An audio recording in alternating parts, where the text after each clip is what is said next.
अस्सलाम वालेकुम दोस्तों, मैं तो मोहम्मद शाहद भट्टी तुम्हारे सारे यूट्यूब चैनल सराइकी झोक दे रंग तो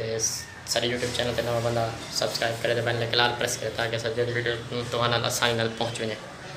तो दोस्तों अज कमरे की सफाई करूँ, कमरा बहु गंदा बड़े खराब बने डिठे में कचरा थले भी कचरे सफाई करें डिठे वे दोस्तों कचरा बहु थे पे तो क्यों ना सफाई करूँ हक वास्ते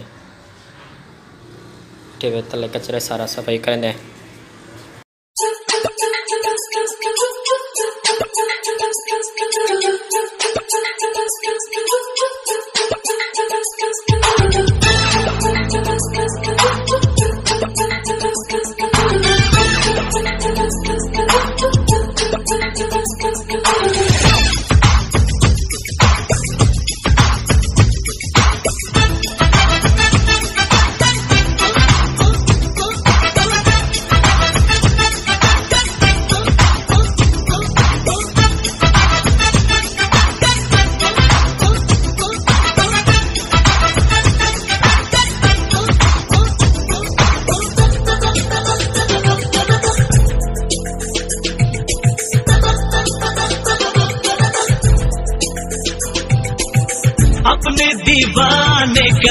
अपने दीवाने का कर दे पूरा हाल रे की अखियों से गोली मारे,